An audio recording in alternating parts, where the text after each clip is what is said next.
नमस्कार। आज हम बात करने वाले हैं टिमोथी एम गॉस की एक किताब पर, the Vendelier brothers, book 3, nightmare on Holly. हाँ, ये वेंडेलियर ब्रदर्स सीरीज की तीसरी कड़ी है। बिल्कुल। और जॉनर की बात करें तो ये हॉरर है, सुपरनैचुरल मिस्ट्री भी है और थोड़ा थ्रिलर वाला टच भी। हाँ, तीनों का मिक्सचर कह सकते हैं। हमारे पास ना इस किताब का एक बहुत दिलचस्प रिव्यू आया है। हाँ। तो आज हम उसी के सारे इस कहानी की गहराई में उतरेंगे, थोड़ा अच्छा। समझने की कोशिश करेंगे कि भाई कहानी क्या है, मेन आइडियाज क्या चल रहे हैं और रिव्यू के हिसाब से वो कौन सी बातें जो इसे इतना डरावना बनाती हैं। और ये भी देखेंगे कि ये किताब मतलब हॉरर पढ़ने वालों के लिए खास क्यों हो सकती है। ठीक है। तो कहानी का सेंटर पॉइंट है हॉली स्ट्रीट, एक गली जो ऊपर से तो बिल्कुल आम सी दिखती है, लेकिन है नहीं। हाँ, लेकिन असल में वो अपने रहने वालों को उनके सपनों के जरिए शिकार बनाती है। तो चलिए इसी मिस्ट्री को खोलते हैं जरा। कहानी से शुरू करें, प्लॉट में क्या खास है? हाँ, प्लॉट में जैसा नाम से ही पता चल रहा है, दो भाई हैं मेन कैरेक्टर, लूक और बेन वेंडेलिया। वेंडेलिया ब्रदर्स, हाँ। उनकी कहानी पिछली किताबों से आगे बढ़ती है। उनकी कुछ सुपरनैचुरल एबिलिटीज भी हैं जिनका जाहिर है इस कहानी में भी रोल है। अच्छा, तो इस बार वो कहाँ फंसते हैं? इस बार वो पहुंचते हैं एक छोटे से शहर में। वहां कुछ बहुत ही अजीब हो रहा है। अजीब मतलब? जैसे रिव्यू में बताया गया है कि मौतें हो रही हैं। हाँ, रहस्यमयी मौतें हो रही हैं और लोग बहुत ही भयानक अजीब सपने देख रहे हैं। ओके। और पूरे शहर में ना एक नाम का खौफ है, हॉली। हॉली? ये कोई इंसान है या जगह? यही तो मिस्ट्री है। कोई खुलकर कुछ नहीं बोलता, लेकिन डर साफ दिखता है। और ये सारी चीजें, ये मौतें, ये डरावने सपने, ये सब हॉली स्ट्रीट नाम के एक मोहल्ले से जुड़े हैं। अच्छा, तो ये हॉली स्ट्रीट ही है वो जगह? जो बाहर से नॉर्मल लगती है, बिल्कुल। रिव्यू यही कहता है कि उसका नॉर्मल दिखना ही उसे और ज्यादा डरावना बनाता है। वो टिपिकल हॉरर वाली बात की बुराई आम चीजों के पीछे ही छिपी होती है। तो भाइयों को धीरे धीरे पता लगता है कि इस मोहल्ले के लोग वो किसी अनदेखी ताकत के कब्जे में है। और ये ताकत सपनों के जरिए काम करती है। ये वाला एंगल तो मतलब काफी इंटरेस्टिंग लगता है। हाँ, और रिव्यू के हिसाब से यही कहानी असल में पकड़ बनाती है। ये ताकत लोगों के सपनों में घुसपैठ करती है। उनके सपनों में? हाँ, उन्हें भयानक अनुभव देती है और फिर उसका असर वो असल दुनिया में भी दिखता है। मौतें हो रही हैं, लोग पागल हो रहे हैं। बाप रे।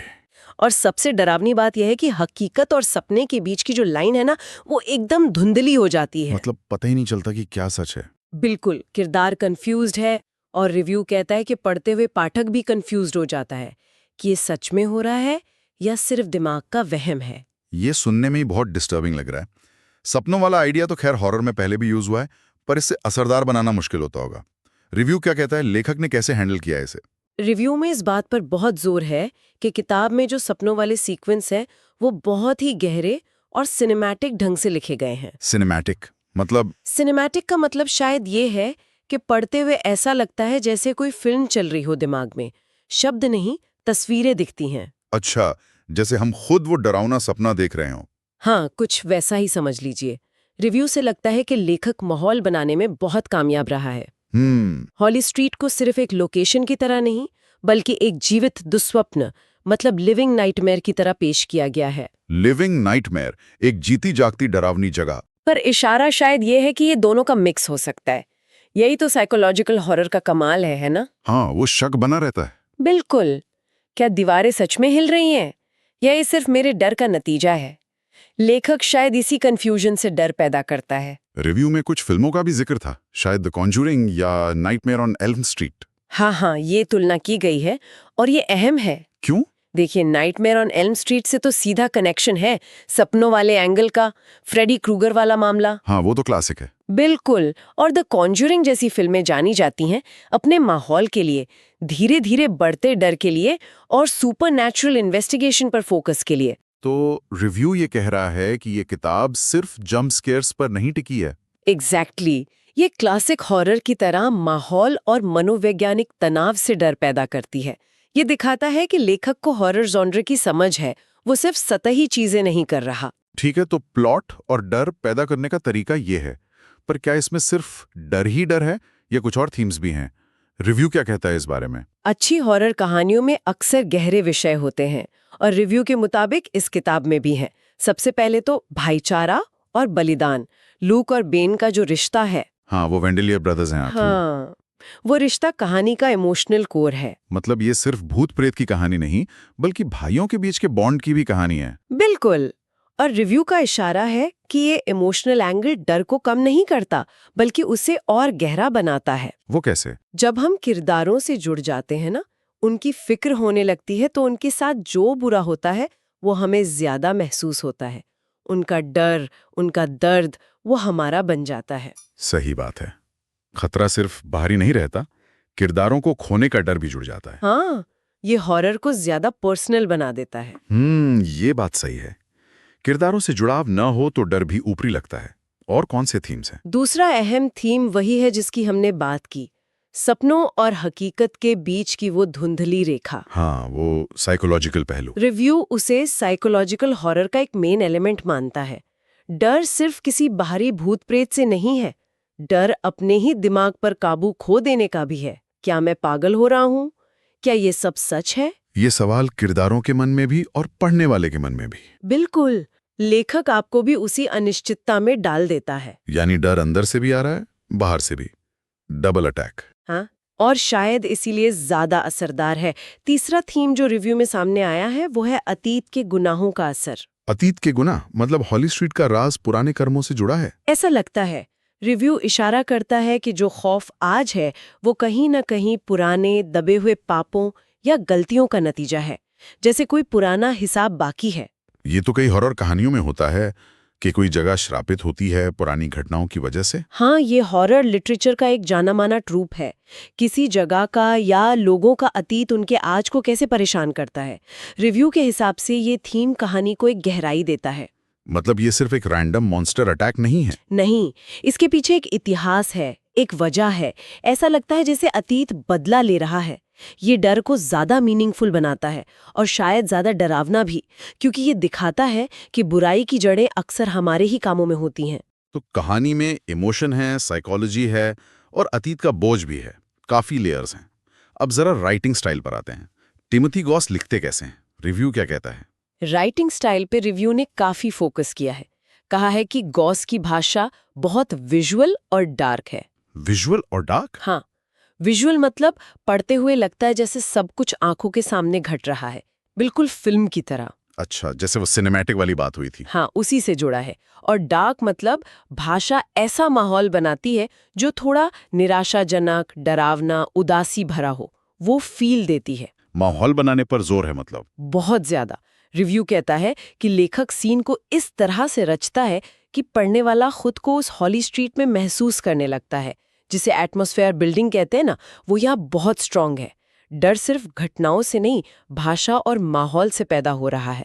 और क्या ये स्टाइल पूरी सीरीज में ऐसा ही रहा है या इस तीसरी किताब में कुछ फर्क है? रिव्यू के मुताबिक इस तीसरी किताब में राइटिंग और भी ज्यादा सधी हुई, परिष्कृत और सिनेमैटिक हो गई है। अच्छा, और बेहतर हुई है। हाँ, ऐसा लगता है जैसे लेखक ने अपनी कला पर और काम किया है। सिनेमैटिक होना सिर्फ विजुअल होना नहीं, बल्कि कहानी कहने की रफ्तार, सीन कैसे बदलते हैं, ये सब मिलकर एक ज्यादा डूबा हुआ फिल्म जैसा अनुभव देते हैं। शायद किरदारों और कहानी के साथ लेखक का अपना कनेक्शन भी वक्त के साथ गहरा हुआ है, जो राइटिंग में दिख रहा है। ये अच्छी बात है कि सीरीज की तीसरी किताब में भी लेखक अपने स्टाइल को बेहतर कर रहा है। खैर, तो इन सब बातों को मिलाकर रिव्यू का फाइनल वर्डिक्ट क्या है? पढ़ने लायक है ये किताब? रिव्यू तो बहुत पॉजिटिव है। इसे हॉरर जॉनर के फैंस के लिए मस्ट रीड कहा गया है। मतलब जरूर पढ़ी जानी चाहिए। ओके। खासकर किन लोगों को ज्यादा पसंद आएगी ये? रिव्यू के हिसाब से ये उन लोगों को बहुत पसंद आएगी जिन्हें साइकोलॉजिकल हॉरर अच्छा लगता है, दिमाग से खेलने वाला हॉरर। हाँ, और जिन्हें हॉन्टेड लोकेशंस मतलब भूतिया जगहों वाली कहानियों में मजा आता है, या फिर जिन्हें डार्क मिस्ट्रीज, गहरे रहस्य सुलझाना पसंद है। अच्छा। अगर किसी को सिर्फ एक्शन या स्लैशर टाइप का हॉरर चाहिए तो शायद ये उनके लिए उतनी न हो, क्योंकि यहाँ माहौल और मनोवैज्ञानिक डर पर ज्यादा फोकस है। समझ गया। किताब की सबसे अच्छी बातें क्या बताएं रिव्यू ने? Strong points. रिव्यू ने 3 चीजों को हाईलाइट किया है। पहला, डरावना और असरदार माहौल।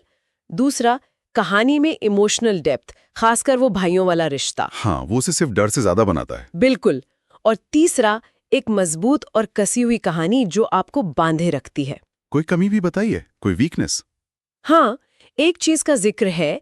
रिव्यू कहता है कि कहानी के कुछ हिस्सों में पेसिंग यानी रफ्तार थोड़ी धीमी लग सकती है। धीमी क्यों? शायद इसलिए क्योंकि लेखक माहौल बनाने और किरदारों को डेवलप करने में टाइम लेता है, तो जिन्हें एकदम तेज भागती कहानी पसंद है उन्हें शायद कहीं-कहीं थोड़ा स्लो लगे। ये तो होता है अक्सर। एटमॉस्फेरिक हॉरर में माहौल बनाने में वक्त तो लगता ही है। फाइनल रेटिंग क्या दी है रिव्यू ने? रिव्यू ने इससे 5 में से 4.5 स्टार दिए हैं। 4.5 स्टार? ये तो काफी इंप्रेसिव है। हाँ, बहुत अच्छी रेटिंग है। ये दिखाती है कि रिव्यू लिखने वाले पर किताब का असर काफी गहरा हुआ है। बिल्कुल। और ये रेटिंग साथ में जो बातें रिव्यू में कही गई हैं, इमोशनल डेप्थ, मजबूत कहानी, साइकोलॉजिकल डर, ये सब इशारा करते हैं कि ये किताब सिर्फ डराने के लिए सस्ते हथकंडे नहीं अपनाती। ये कहानी कहने की कला पर, किरदारों के विकास पर और एक गहरे अनुभव पर फोकस करती है। पेसिंग वाली बात कहना ईमानदारी दिखाता है, लेकिन लगता है किताब की खूबियां उस पर भारी पड़ती हैं।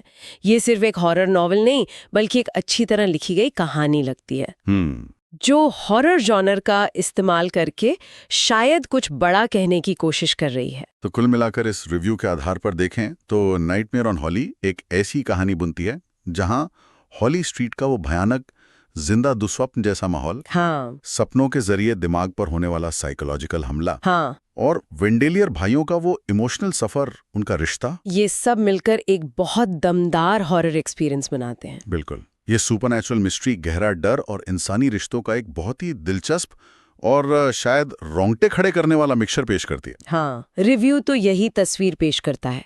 हॉरर पसंद करने वालों के लिए, खासकर जो माहौल और साइकोलॉजिकल डर को पसंद करते हैं, उनके लिए ये वाकई एक अच्छी रीडिंग हो सकती है। ठीक है, तो ये थी हमारी आज की चर्चा टिमोथी गॉस की नाइटमेयर ऑन हॉली पर, उस रिव्यू की रोशनी में जो हमारे पास था। इस पूरी बातचीत के बाद ना एक सवाल मेरे जहन में घूम रहा है। ये किताब सपनों और हकीकत के बीच की उस धुंधली होती लकीर के बारे में इतना कुछ कहती है। हाँ, तो ये सोचने लायक है कि हमारी अपनी जिंदगी में असलियत और हमारे अंदर के डर, हमारी चिंताएं, हमारी कल्पनाएं, इनके बीच की ये रेखा कितनी पतली या कितनी धुंधली हो सकती है। दिलचस्प सवाल है। खासकर जब हम मुश्किल में होते हैं, तनाव में होते हैं, क्या हमारे अपने सपने, मतलब हमारे डर, हमारी इनसिक्योरिटीज, वो भी कभी कभी हमारी हकीकत पर उसी तरह हावी हो जाते हैं जैसे हॉली स्ट्रीट के लोगों के साथ हुआ? क्या हमारा मन ही हमारा नाइटमेयर बन जाता है कभी कभी? हाँ, शायद। ये सिर्फ कहानी का प्लॉट नहीं, शायद हमारी अपनी साइकोलॉजी का भी एक अहम हिस्सा है। इस पर सोचिएगा जरूर।